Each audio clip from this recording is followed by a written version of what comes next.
La glande thyroïde, située dans la partie antérieure du cou, juste au-dessous du cartilage cricoïde, se compose de 2 lobes reliés par un isthme.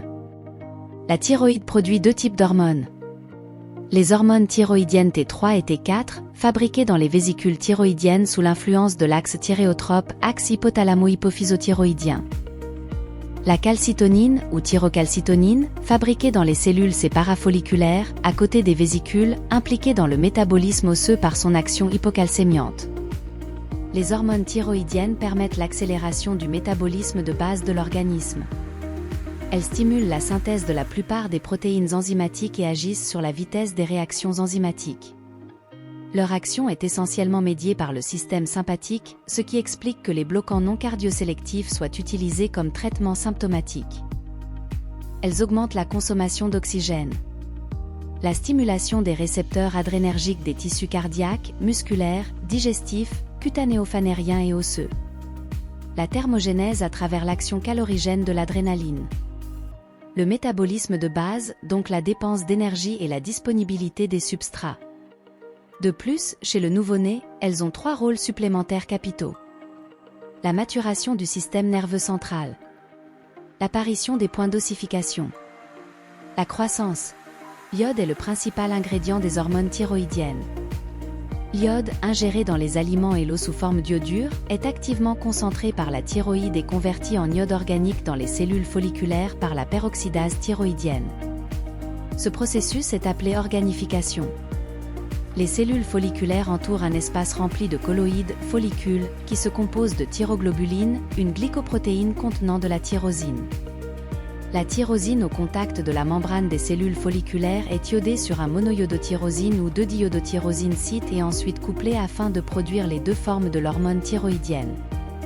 Une molécule de diiodotyrosine plus une molécule de diiodotyrosine donne la T4.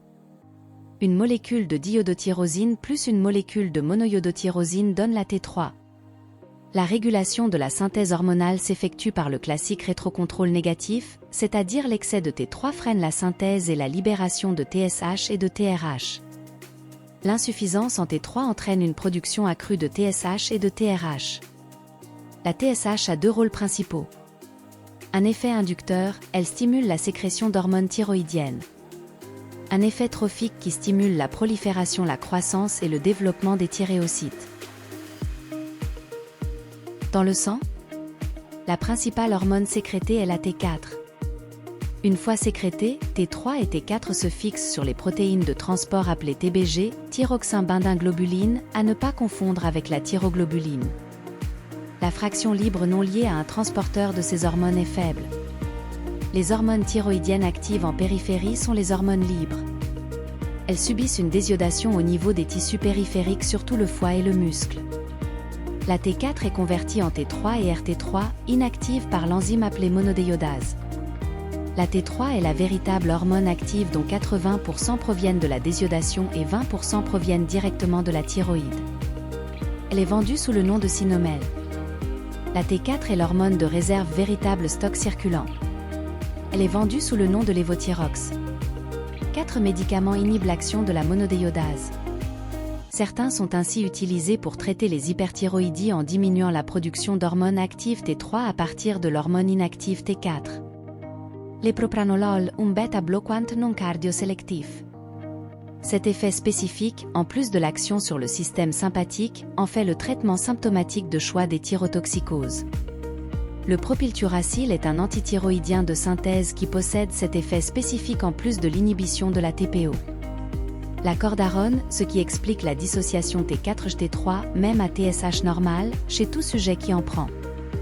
Les corticoïdes, ce qui, ajouté à leur effet anti-inflammatoire, en fait le traitement de choix de certaines thyroïdites, notamment liées à la cordarone, hyperthyroïdie à l'iode de type 2.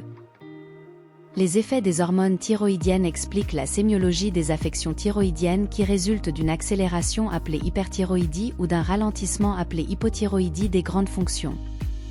L'hyperthyroïdie est l'ensemble des manifestations liées à l'excès d'hormones thyroïdiennes circulantes qui peuvent provenir d'un excès de sécrétion d'hormones thyroïdiennes ou d'un excès de libération d'hormones thyroïdiennes par un processus cytolytique détruisant la thyroïde ou d'une prise exogène d'hormones thyroïdiennes.